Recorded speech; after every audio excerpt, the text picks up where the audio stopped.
Welcome, age of vintage society. Not many teen idols are able to carve a successful career for themselves as they mature, but Frankie Avalon is someone who first rocked the world as a teenager and continues to do so even as a septuagenarian. Teen idol Frankie Avalon is known for singing the hit Venus and for starring in the popular beach party film series with Annette Funicello. How Frankie Avalon became one of the first manufactured teen idols in the 50s.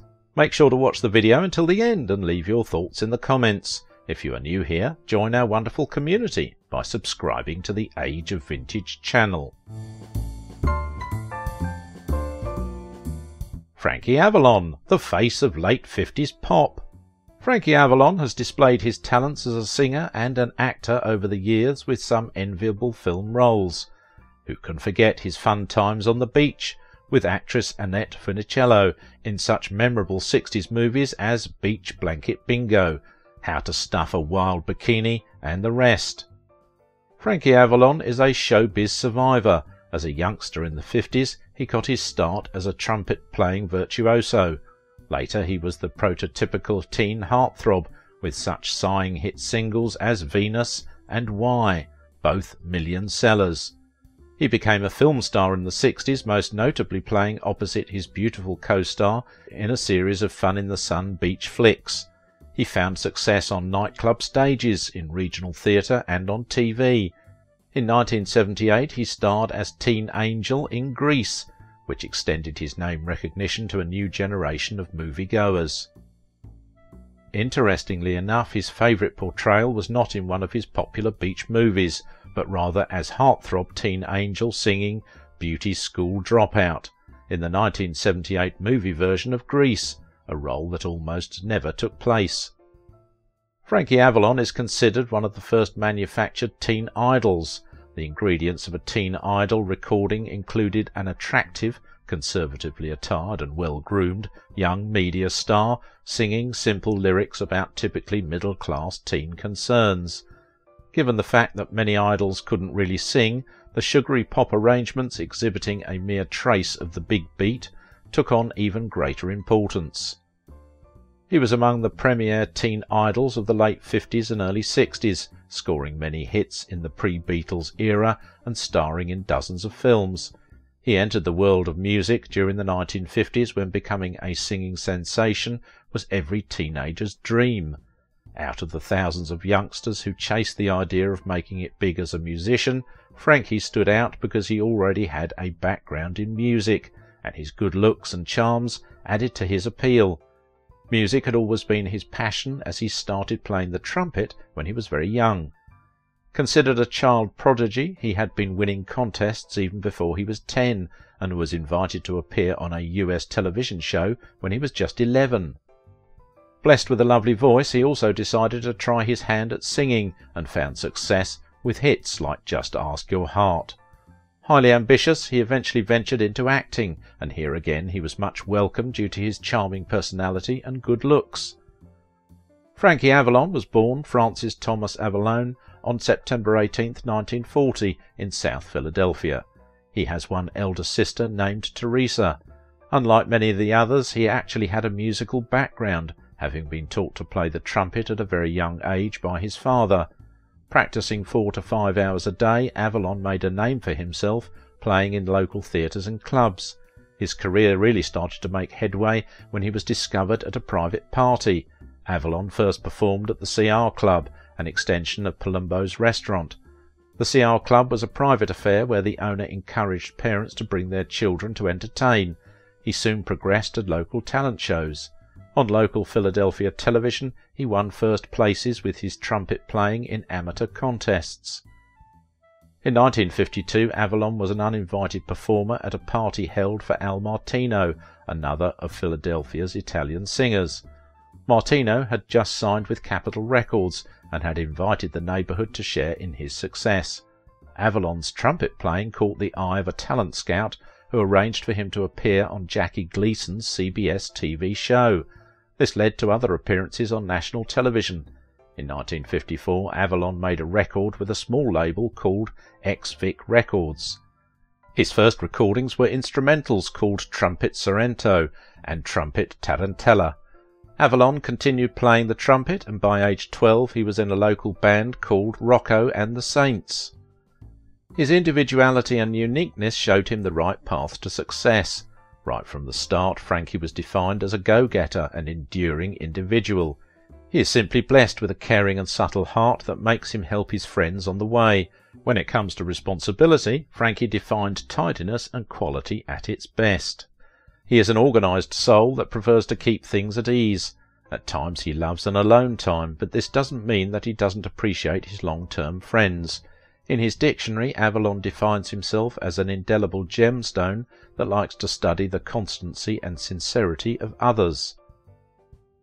Avalon was playing backup trumpet for the band when local public entertainment manager Bob Marcucci asked him if he knew of any talented rock and roll singers. Avalon suggested the band's lead singer, Andy Martin. Marcucci did not care much for Martin, but he also got a chance to hear Avalon sing and was very impressed with him. Shortly after, Avalon received a recording contract with Philadelphia's Chancellor Records. His first two singles were Cupid and Teacher's Pet. These songs helped him get his first movie role, a minor part in Jamboree. Avalon's next record was called Dee Dee Dinah, written by his managers. The song was a piece of teen fluff, and to show his lack of respect for the song, Avalon pinched his nose as he sang it, giving it a very nasal sound. Avalon appeared on Dick Clark's American Bandstand in 1957 to showcase the song, and soon Dee Dee Dinah had sold more than 1 million copies, as well as becoming Avalon's first top 10 song. The sound he created was bouncy with a happy message, but was not intended to have a lasting impact. Capitalizing on youthful good looks and a clean-cut image, he became the prototype of the pop music teen idol created on that program. Avalon's first #1 song on the music charts was called Venus. It was released in 1959. Unlike Avalon's typical songs, Venus, written by Ed Marshall, was stylistically a much different song than Avalon usually sang. Instead of guitars and saxophones, there was an orchestra, and Avalon sang the song in his full voice. The song defined several genres of music, including the bells and chimes. Without a doubt, it turned into a #1 hit in the United States. Many consider Venus Avalon's most well-known song. It sold over 1 million copies.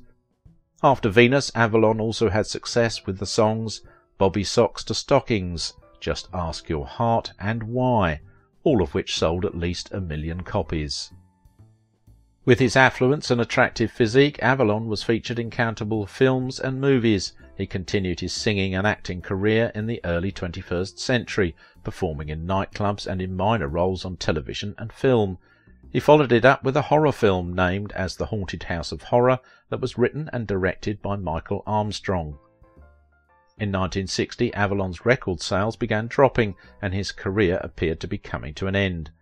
He started taking small roles in movies such as John Wayne's The Alamo in 1960, and his personal life changed in 1962 when he met his future wife, Catherine Dybel. Avalon was playing cards with friends in Los Angeles when the former beauty pageant winner entered the room.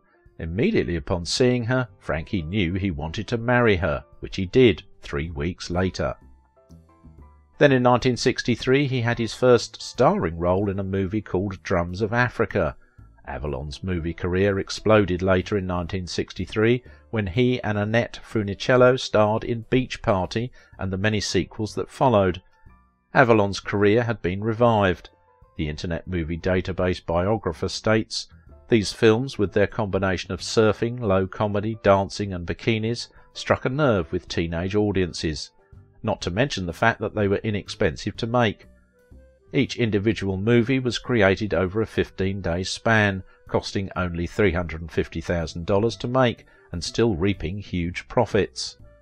Trying to capture the significance of Frankie Avalon and the beach movie genre, journalist Thomas K. Arnold of USA Today writes, "The Frankie Avalon Annette Funicello beach movies, produced by celebrated B-movie house American International Pictures, have become an integral part of early 1960s pop culture." Avalon's transition from teen pop star to actor was surprisingly smooth. Another stage in the revival of Avalon's career came from his cameo performance in the 1978 movie Grease. Initially, he was not sure that he wanted the role. In the original play, the teen angel character was dressed completely in black. In Avalon's own words, the character was like a motorcycle gang leader. With the permission of director Randall Kleiser, Avalon changed the character to fit his own personal style. Since this time, Avalon has appeared in tours with the stage musical version of the movie, backed by an unwavering fan base.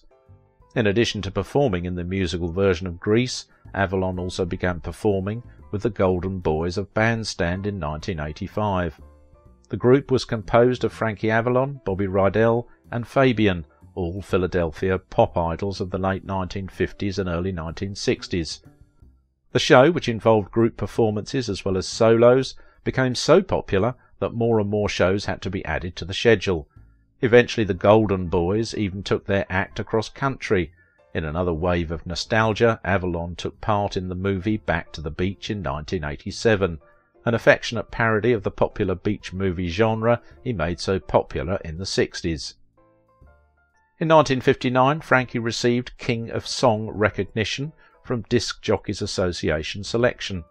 It was also the same year that he received a Photoplay magazine Gold Award. In 1955, he was honoured with Rock and Roll Hall of Fame recognition. When it comes to his personal life, Frankie married Catherine Dybell, a model in 1963, with whom he has 8 children. We wonder what success and career in real life looks like, but at a glance Frankie Avalon seems to have a good definition of it. According to him, success means doing what he loves best, thus being a resounding actor and singer. His career commenced during his teenage life. He first stood out as a great singer in the 1950s. Luckily, he was one of the few who was chosen to represent their country. He wanted to make it big and prove to the world that nothing is impossible. It was quite easy for him to rise as a star due to his exceptional and resounding background in music. Not to mention he had a charming look that was loved by all, especially ladies. Right from the start, music was his bread and butter. Considered as a veteran in the field of music, Frankie bestowed fame by winning several contests and auditions. As a result, he was featured on United States television at only 11 years of age. The formula consistently worked from the late 1950s up to the mid-1960s. By then, the onslaught of British invasion artists, many of whom were cleverly marketed in teen idol fashion, followed by changing cultural mores, rendered the image anachronistic. If you liked this video, don't forget to give it a thumbs up, subscribe if you are new here, and if you want to support my work, please visit my Patreon page. Now it is your turn. What do you think about the life and legacy of Frankie Avalon? He was one of the very first teen idols back then, who has the celebrity formula which is likeable all around the world.